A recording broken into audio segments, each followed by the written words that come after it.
Les médias sociaux occupent depuis quelques années une très grande place sur Internet. Les nouvelles technologies nous permettent de se connecter à Internet presque partout. L'utilisation qu'on en fait reste tout de même inquiétante. Les médias sociaux sont des merveilles de technologie, mais il faut savoir les utiliser adéquatement. La pertinence peut être grandement influencée par l'utilisation qu'on en fait. Votre utilisation des médias sociaux est-elle réellement pertinente?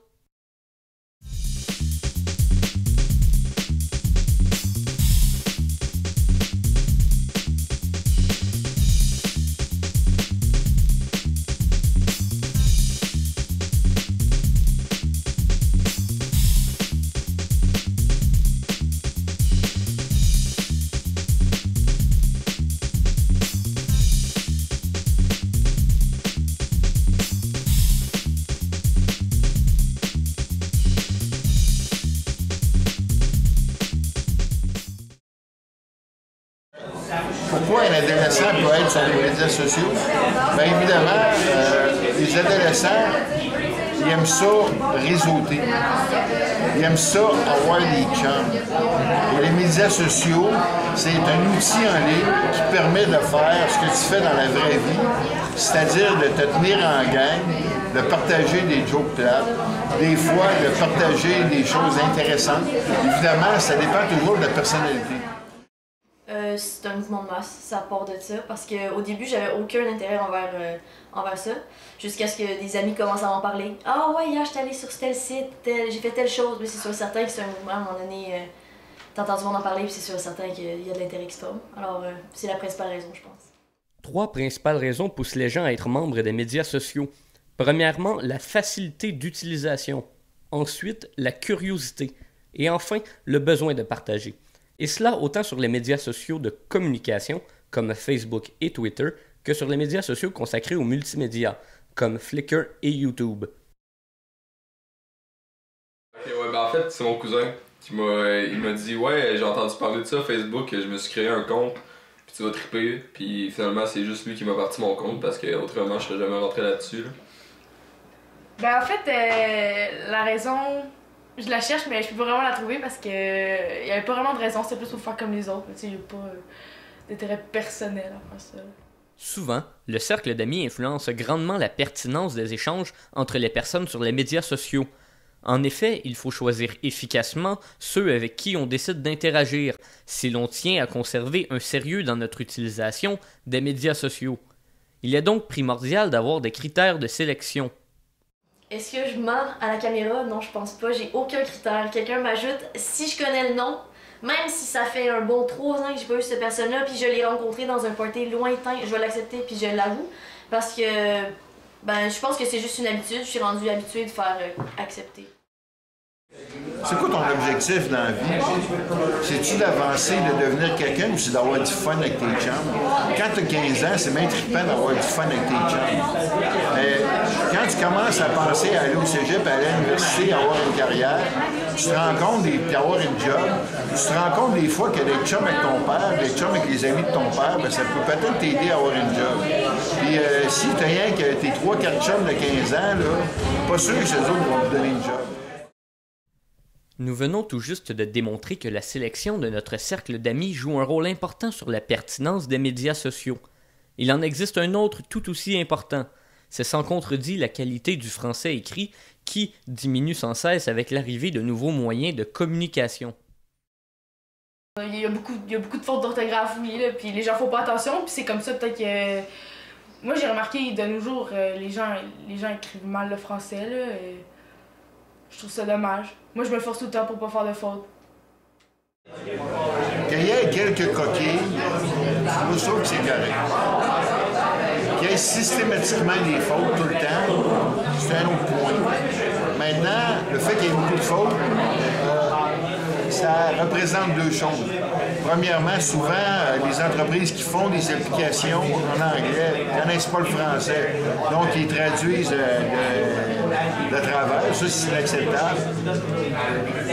Deuxième cause, malheureusement, beaucoup de gens ne savent pas écrire. Ça, c'est triste. Notre prof de français nous l'a dit, la langue Internet, c'est rendu une nouvelle langue. Fait qu'il faut pas penser qu'on lit du français des fois. T'sais, on lit pas un article sur Wikipédia, là, c'est une langue internet. Le but, c'est que ça soit le plus court possible. Dans un tout autre ordre d'idées, il est important de comprendre comment la diffusion de photos peut avoir une influence sur votre utilisation des médias sociaux. Encore une fois, il faut user d'un sens critique. Réfléchissez bien avant d'afficher des photos ou vidéos. Votre image numérique vous suivra pour le reste de votre vie. Je trouve ça... Le nombre de fois que j'ai été obligée d'appeler quelqu'un par téléphone ou lui parler en face pour lui demander de retirer une photo de moi que je voulais pas qu'il soit là, c'est incroyable le nombre de fois que c'est arrivé. Puis ça, c'est un gros problème sur Facebook. Je sais qu'il y a des moyens de le faire, mais c'est très complexe. Puis Facebook, quand tu y rentres, c'est dur de s'en sortir. En fond, si le monde veut mettre des photos, c'est en fond, il faudrait que le monde soit plus conscient de l'impact de mettre une photo à qui peut voir ces photos. Mais si le monde est d'accord avec ça, je vois pas le problème. Celui qui les met en ligne, on peut pas l'accuser de faire du voyeurisme, c'est pas lui qui le voit. On pourrait peut-être l'accuser de narcissisme. Et ceux qui les regardent, eux autres, on pourrait les accuser de voyeurisme. En même temps, c'est vieux comme le monde. Il y a 2000 ans, même pas, il y a 4000 ans, si on s'en va dans les grottes de Lascaux, tu vois des bisons. Le gars était tellement fier d'avoir tué son bison qu'il l'a peinturé sur un mur. Puis il invite ses chums et il dit hey, viens voir le gros bison que j'ai tué. OK? Mais t'as la même affaire avec Facebook. C'est des choses humaines. On a besoin de partager. On a besoin de réagir sur le partage des autres. Et qu'est-ce qu'on partage? Mais on partage qu'est-ce qu'on trouve exceptionnel. Actuellement au Canada, quelques 9% des bébés possèdent une adresse de courriel fonctionnelle. À pareille date, 8% possèdent même un profil actif sur un site de réseautage social. Et ce n'est qu'un exemple parmi tant d'autres. Aussi simplement que ce que tu mets en ligne, c'est une forme de tatouage numérique. Et tu ne veux pas avoir un gros souffle de tatoué dans le chemin.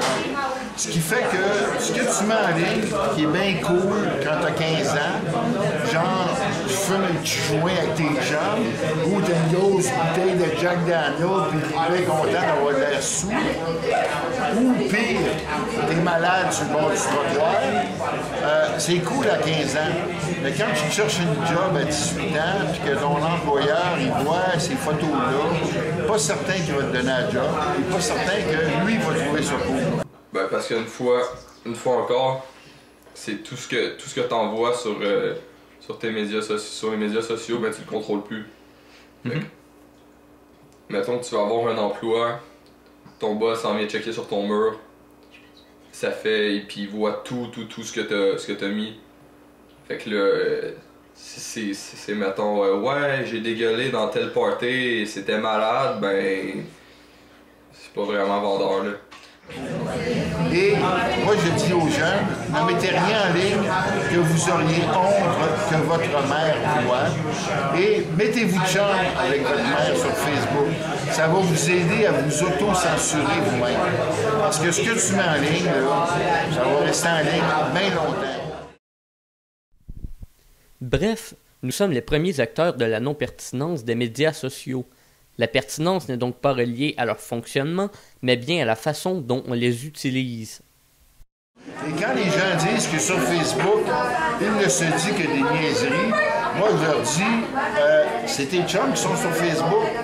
Et tu es en train de me dire que tes chums ne disent que des niaiseries. Alors peut-être que le problème, c'est pas Facebook, le problème, c'est peut-être tes chums. Si tes chums avec du monde pertinent, ça se pourrait que tu aies des informations pertinentes qui te soient partagées.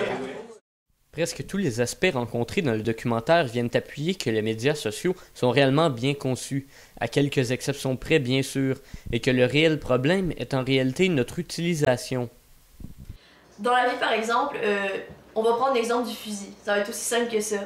Le fusil a été créé pour chasser, puis ensuite de ça on en a fait un outil pour tuer l'homme, mais ça vient au même, toute bonne chose qu'on crée va d'une façon ou d'une autre dévier, puis l'homme va en faire quelque chose de mal.